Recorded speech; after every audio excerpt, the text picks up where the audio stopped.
ရက်တော့များပြီးအရက်နာကြနေပြီလားအရက်နာကြတော့ကျွန်တော်တို့ hand over လို့ခေါ်တယ်အရက်နာကြတယ်ဆိုတာအရက်ကိုကျွန်တော်တို့ခန္ဓာကိုယ်ကလက်ခံနိုင်တဲ့အတိုင်းအတာထက်ကြော်ပြီးတော့တောက်မိရင်နောက်ရက်မှာခံစားရမယ်မအီမသားဖြစ်တာတွေအော့အန်တာတွေကိုခေါ်တာ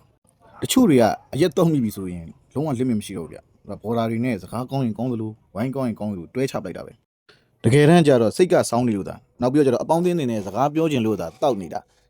ခန္ဓာကိုယ်ကမခံနိုင်တော့ဘူးရေနောက်ပြီးစကားပြောတာတွေကလည်းလေးလုံးကမကွဲတော့ဘူးလူကလည်းဖလက်ပြနေခံနိုင်တာမဟုတ်တော့ဘူး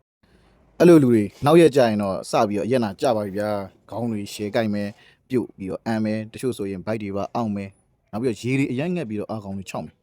နောက်ပြီးတော့ तू ကလင်းရောင်ဆူဆူတွေတို့အတန်ကြဲကြဲလောင်းလောင်းတွေဆိုရင်မခံနိုင်ဘူးခေါင်းပူကြိုက်တယ်လူကအရင်အထက်ပူပြီးတော့ဒေါသထွက်လွှဲနေမယ်တကိုယ်လုံးနှုံးချိပြီးတော့အားနည်းသလိုတွေခံစားရမယ်အရက်နာကြပြီဆိုရင်တော့တက်တာမဲ့နီလန်းတွေတော့ရှိတယ်ဒါပေမဲ့ချက်ချင်းတော့မပြောဘူးနော်အချိန်တော့ပေးရတယ်ဘယ်လိုလုပ်ရမလဲဆိုတော့ရေများများတောက်ပေးရမယ်တစားရည်တွေတောက်ပေးရမယ်တကယ်လို့အုံသီးရမယ်ဆိုလို့ရှိရင်တော့အုံးရည်တွေတော့တောက်ပေးသူကတော့တဘာဝတစားရည်ပဲပို့ပြီးတော့ကောင်းတယ်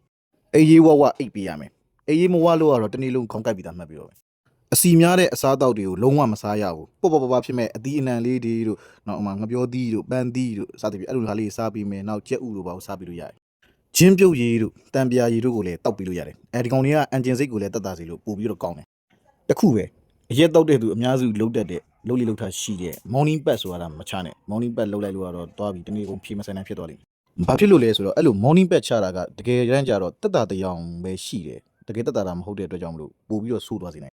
ဒီဗီဒီယိုလေးကအရက်တောက်တဲ့သူတွေအတွက်အကျိုးရှိမယ်လို့ညွှန်လင့်ပါတယ်ဗျာဟုတ်ကဲ့ကျွန်တော်ဒေါက်တာရှင်းအောင်ပါ